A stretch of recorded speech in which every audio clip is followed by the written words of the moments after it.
It is my immense pleasure to welcome Advocate Mr. Prabhakaran Sir, Pravda Law Associates to the stage. Advocate Prabhakaran is a practicing attorney at the Supreme Court of India, International Tribunal and other bodies, adjunct faculty and a board member in law for leading institutions in the country. He has an illustrious academic record of the university's first rank at both graduation and post-graduation in law. He was recruited from the campus interview and trained as a tax attorney for Ford Motor Company at Detroit, Michigan, USA in the Office of the Tax Counsel. Today, we have the privilege of hearing from him the special address.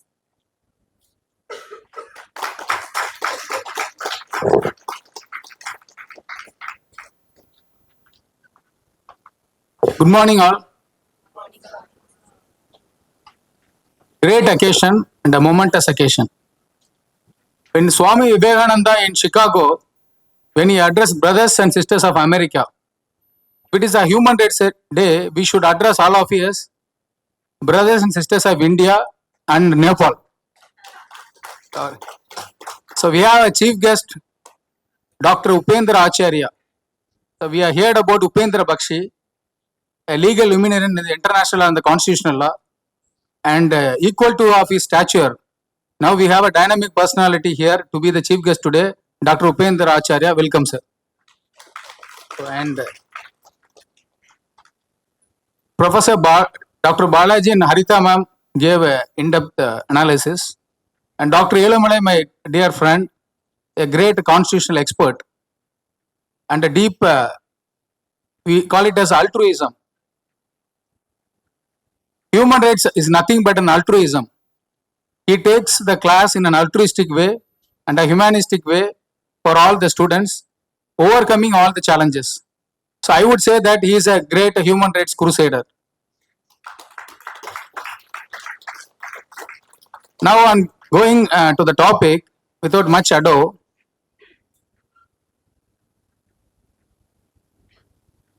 The topic the organizers what they are given today is human rights today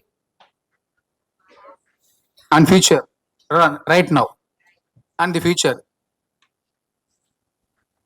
Now, when Thomas Jefferson, the founding father of the American Constitution, in 1776, when they wanted to craft the Constitution, I would say that much prior to that, much prior to that, 2000 years before the birth of Christ, in the Hammurabi Code, the king of Babylon said, if a government exists and if it doesn't fulfill the aspiration or the requirement of the people, he said two things.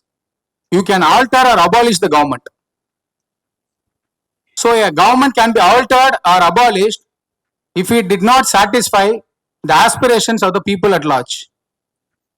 Now, when Thomas Jefferson, when he drafted the Constitution, he said, if you go by this Bill of Rights, the original American Constitution, it categorically said very clearly that we hold certain self-evident truth. We hold certain things to be self-evident of truth, that all men are created equal. All men are created equal, that the Creator has endowed with certain inalienable rights, which cannot be taken away at any point of time, that among these are life, liberty and pursuit of happiness. So the same, when you go by the French Declaration, after the French Revolution, French rights and of the common citizen, which was instrumental after John Locke, Walter and Rousseau, the three Enlightenment philosophers across the globe, philosophically when they wrote the right and the treatise of a man, they said life, liberty and security. They did not use the word pursuit of happiness. Deliberately they have used the word security. So our Balajis are also made every one of us to make a deep introspection as to how the human rights was created only in 1993. That means much before that, whether do we citizens really had human rights or did we enjoy the human rights or not? It's a question to ponder over. Now, human rights right across the globe has taken various dimensions, various phases.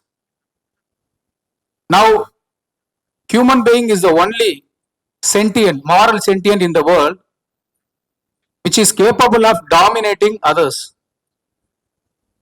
So that's why we say that human being can reach three stages. You can be a human, you can be a devil as well as a demon as well as a divine.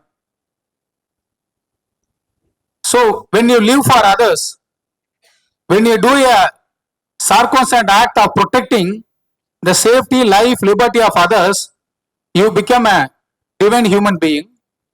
But at the same time, when you try to transgress or encroach or invade the right of others or liberty of others, definitely a person will reach the state of a demon or a devil. Now, Lord Mansfield, talking about in 17th century in black commentaries of England, when John Somerset, from Virginia, he went to England. He was brought by because at those point of time, people were considered as mere chattels. For do the bond and labor or servitude, they are treated like a cattle. So they are used for a lot of forced labor and slavery. So when the owner bought this person and brought him to England, he tried to escape. From Jamaica, he was caught and brought again in a ship. He was produced before John Mansfield. John Mansfield had a dilemma as to how to decide that issue. Why he had a dilemma? Because these people were invested. Because in the pursuit of purchasing them, many people they are invested, and at that time, you will not believe, England had about 15,000 total slaves. So when he wanted to deliver the decision, paradoxically he was having a dilemma as to how to make a decision, because that would impact two issues. One, the slavery has to be abolished, of course, because it goes against the inherent sacrosanct inalienable rights of a man, because it is natural. Earlier all the philosophers discussed about natural rights. Why it is natural? Because it is a part of a natural human being. Somebody said, no, the will of God. When Moses from the mountain, when he delivered the tablet, it was a divine call. But as Balaji sir referred here, when the Universal Declaration of Human Rights was made, it was made by human mortals. So you have to practically apply all this principle in its fullest effect and implementation. We can have a lot of legislation, act, laws in place, but non-implementation is a crucial factor. Today we discuss about human rights, but mark my word, if you see in every police station, every village, or everywhere across the globe, internationally, now there are cross-border terrorism, trade disputes, forced labor, prostitution, slavery, the rights of the weak, the deprived, the differently able, the transgender rights are continuously violated. Then what is the point in discussing about the human rights? Amartya Sen, he says that just because rights are violated, it doesn't mean that you can come to a conclusion that the right in fact did not at the inception do exist. Rights of course exist in a statute. It depends upon the effective implementation, how the people are able to get the fruits of the statute. That is the human rights. That is the real human rights realization day. So in Mansfield, when he wanted to give a decision on this, He thought about very clearly and he crafted, he said, fiat justia ruat coelum, which means even if the heaven falls, justice should be rendered. So he made a decision, historical decision, that all these people, forced labor, should be freed at any cost, albeit the investment being made, instead of causing a huge damage to the people who are invested on it, because at that time it was a customary practice. Today, the law restricts you in selling a person or purchasing a person on grounds of slavery. This is a history or legal historical fact which happened in 17th century. Now let us travel a little wide. Then I will come to that current contemporary issues as to how these socio-economic, civil and political rights are adumbrated or in fact followed in this country. Now if you go back to US, like nobody in a constitutional American history could not have forgotten the infamous case of Dred Scott versus Sanford. In 1857, when Dred Scott was abandoned as a slave, when he filed a petition, the court said that, US court said that you did not have a right to sue because you are not a human being at the inception. So the citizen right is not conferred or granted upon a slave. The court in fact failed to recognize him as a human being. As a result, the human right was not conferred upon a human being as a slave. Then subsequently, which made Justice Harlan, James Harlan, was the only dissenting judge again in Plessy versus Ferguson.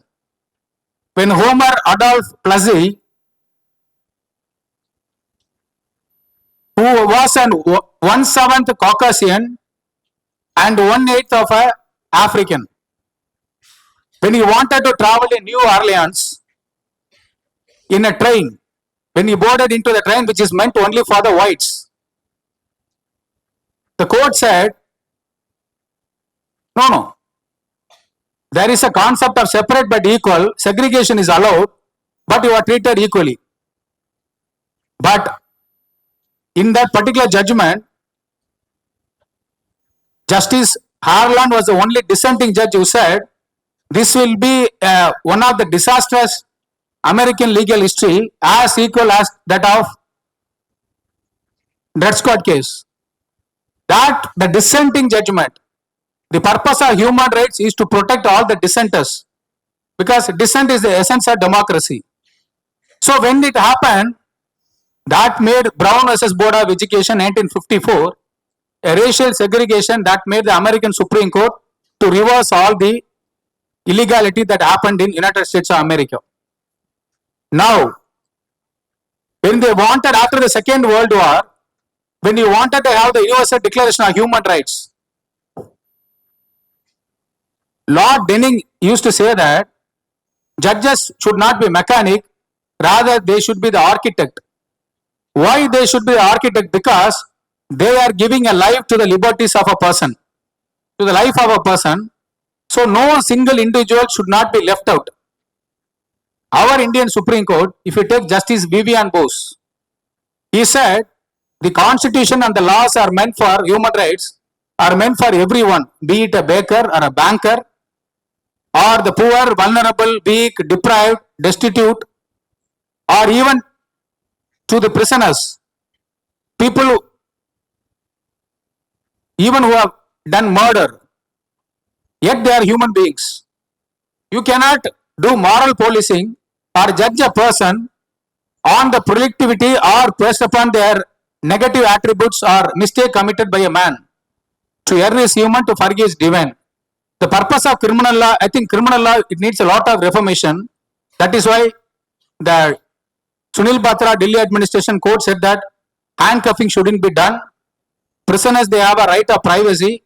The contours of other, all the inalienable constitutional rights, which even the founding fathers have not envisaged, was interpreted by the Supreme Court under Article 21 of the Constitution.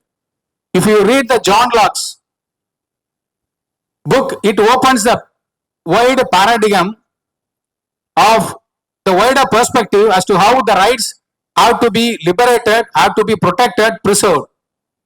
Now, we have got a constitutional flaw as a human rights. In one sense, because all along we have been protecting only the civil and political rights. What happened to the economic and cultural rights, which is a next generation rights? Now the point is, if a person did not have economic and cultural rights, can he enjoy the civil and political right? Of course not. You can say that, oh, we are given all these rights. South African constitution is the only constitution in the world which has got the economic and cultural rights also on par with as a part of civil and political rights. If you take the Indian constitution, part 3 chapter talks about fundamental rights. The part 4 directive principles of state policy from 36 to 51. 12 to 35 of the Indian constitution talks about the fundamental rights, where 32 itself is a right to enforce a fundamental right, which Ambedkar said is the heart and soul of the constitution. Now 36 to 51, it is left to the dictators or the economic capacity of the state either to enforce or not to enforce the directive principles of state policy. Now in South Africa, I'll tell you 3 classical seminal. Now in the first case, there was a person named Subramani. The South African constitution came the first chief justice, Charlson, Shackleton, I think, Arthur Shackleton. When he got an opportunity to interpret the constitution in Subramani case, who is this Subramani? Subramani was dying of a kidney disease. He has to be given a dialysis, a life costing treatment, a cost benefit analysis to save his life. At that time, the government argued that no, we cannot provide this treatment because it is expensive. So the state did not have the exchequer money to spend upon the individual. As a result, we cannot grant him the right. Now the court washed away and agreed to the contention of the government and made him to die due to lack of treatment. The reasoning given by the court is very correct, appropriate, because they said in a distributive justice, the state has got the right prerogative to decide to distribute for a host of other things, for education, employment, and you have to see the whole citizens in place. You cannot give priority over one to other, whereas the whole state has to be considered. So they said, not giving a treatment to him is appropriate. It is the decision that is left to the state to decide, and court cannot intervene because the treatment is very expensive. Now let us come to the other case. There was a ground broom. This person was living in a rainy area. During the rainy season, his house was often flooded with water. So he was not in a position to reside there. That made him to shift to another area. There also he was thrown out. Later he took some rescue in a sports field. A lot of lawyers came forward to support him and they filed a case. The right to shelter. You have got a right to overhead. Right to shelter, right to live, where a person did not have any land to live. It is incumbent on the part of the government to provide that. Court said that, no, you have got a right to shelter, but we leave it to the discretion of the government to decide as to how, in what way, or where that has to be given. In oligopolies, even Supreme Court got an occasion to decide on the same principle. Now, in the third case, this is called as treatment action campaign. This TAC case, which is called it as a TAC case, treatment action campaign. Lot of people in South Africa, they were infected with the incurable disease, deadly disease AIDS. We all know that the reason for the AIDS is the HIV, the human immunovirus that causes irreparable damage in the human body system. Now you have to be given an antiretroviral drug to treat these people. Now in that particular case, what happened? Because this disease got infected by a mother to the child, automatically it get transmitted. To avoid that, they have to give an antiretroviral drug. That drug was given by United Nations. Thabo Mbeki was a president at that time in South Africa. The minister and the president took a decision that was given at affordable, free to everyone, but they refused to distribute the drug to the people. Now in COVID pandemic, the question of administering virus was considered in detail. We recently got one case, and now we have filed it in the Supreme Court, awaiting for the Supreme Court decision. It is in the process. In that case, a particular girl was harassed. In fact, a particular person who forcibly made a love proposal, this girl rejected it outrightly, and this fellow was stalking her. So she tried to escape from him. As a result, he poured acid into her whole body. She was disfigured. Now it's a acid victim case. If you are acid victim, the present law says that you are also disabled, person with a disability, acid server victim. They are enacted a special law also. Now because of the disfigurement in your body, her internal body got affected, and she is having the same kidney problem. And now in cases of nature like this, if you want to transplant the kidney, since it is a costly affair, they have to make an application to the government. Government has got a lot of cases like this, and they said that they will not process it on priority basis, but it will come on a normal turn. But now here court's intervention is required, because Oliver Wendell Holmes used to say that general proposition do not decide concrete cases. So cases like this, a special of nature, where the legislature itself would not have anticipated in enacting such a law. The human rights also poses a lot of challenges. If you ask me, I'll come to that final part. Now after traveling all these issues, now what is today's human right? And what will be our future human right? It is not that the right that we discussed earlier.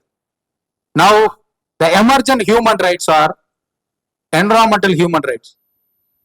So now what happens here in the name of globalization? We are in the stage of globalization, where globalization is nothing but it is deregulation, denationalization, digitalization, and disinvestment. These four components make globalization. Globalization, as you all know, the role of state actors is crushing. You take Microsoft or Google or any multinational company that is having the power than that of any nation at large. Today you take this Trump, when he has taken over, he was supported by completely two big business tycoons, Vivek Ramaswamy and Elon Musk. Now you see the Tesla. Tesla is manufacturing a lot of electrical vehicles, hybrid vehicles, to say that we have come out an alternative for the other fossil fuels or other electrical and petrol that you consume and pollute the environment. Now you see, for manufacturing this electrical vehicle, lithium and iron batteries are used.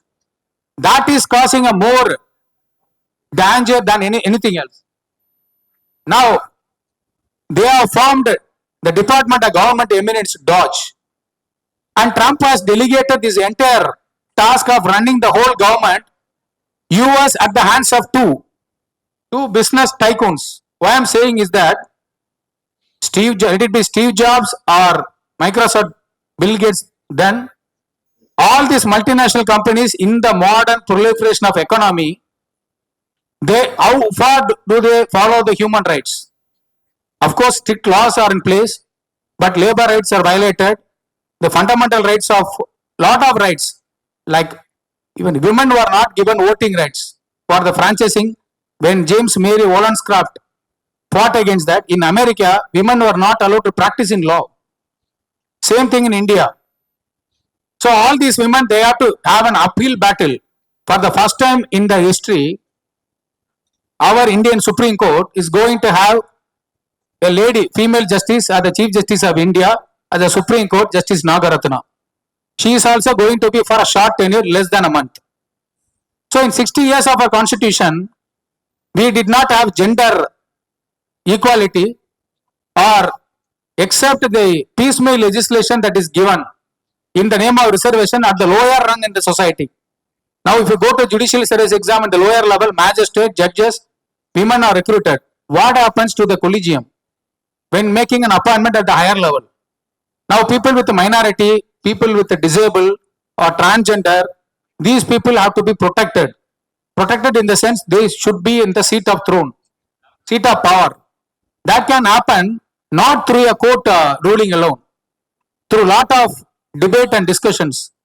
As I said, if you want to vindicate the human rights in the modern era, our planet Earth is at stake. To save the planet, now because of the global warming, whatever that is being done in anywhere, that is why this is a classic example of human rights. Now that is why Martin Luther King, he said, injustice anywhere is a threat to justice everywhere. So today, if you cause any threat to the planet, that is having a huge repercussion, ramification across the whole of globe. A friend of mine was a former under UN Secretary General who served in UN more than 2 decades. He said he comes from Sierra Leone. He told me that what the developed countries, the advanced Western countries, what they have done, we Africans, we are suffering at the global warming for no fault of us. Now, these are the things we have to think. And now the world is a one global planet village. Today, people are traveling across the boundaries, borders, through internet, through freedom of speech. So what you talk here, it reaches within a fraction of a second. The culture divide, the language barrier, everything has gone out with the Abraham Lincoln when he said emancipation of proclamation, which he did. Today there is emancipation of knowledge which is required. So ideas and knowledge alone rule the world. If we want to change the destiny of our people, to protect our human rights, not only human rights, I would say that animal right is also human right. Because in the ecosystem, if you don't preserve the animal, the coronavirus is a classic example. When the people, they wanted to hunt or endanger the species, that has led to the outbreak of the virus, because virus, scientific revelation has come out from Lancet and Nature Biological magazine that virus needs a host for its species to survive and thrive. If you endanger a particular species, a virus that was transmitted only among the particular organism, now that has invaded human being, that has proved a deadly disaster than a nuclear missile or a chemical biological weapon. So that is a one classic example lesson as to how it can endanger our humanity, endanger our species. So if you want to protect human rights, be human, be noble, be divine, protect the rights of others, preserve the rights of others, don't do any harm to others. When the courts, of course, courts are there to execute, implement the laws. When they fail to implement the laws or implement the laws, whenever they fail to protect the human rights, I would say that they are doing a self-infliction wound or harm. That is why in Permanent Katara, when Supreme Court said, whenever, in that case, I will conclude with this. Permanent Katara, a patient met with an accident. Because of a medical legal case, doctor refused to provide treatment. They said it is a risky affair to provide a treatment to a person who met an accident. They said, no, if you are not providing treatment, what will happen is his life will go away. That means the status quo ante can't be restored. If a life of a person is taken away, you cannot bring his life back. Such a resurrection is beyond the capacity of human being, they said. So, You have to preserve, protect the human rights by and then whenever there is a violation, because the constitution and the laws are not made for the ephemeral legislation at that time. It is meant for future posterity, future generations to live and prosper in the society and the globe. So if you protect the human rights, that is the biggest treasure or asset we are inheriting or bequeathing to our future generation. You have to save everything, human rights, including animal rights, planet, earth, everything. If you fail to do that, human system will not exist, human society will not exist, human civilization will cease to exist, and we all will peril. We may not perform again on this planet. So to save the planet, to save us, let us cherish the human right, preserve the human right. Thanks again. Thanks everyone for this great, wonderful opportunity. Thank you. We are thankful for sharing your insights and perspectives today, sir.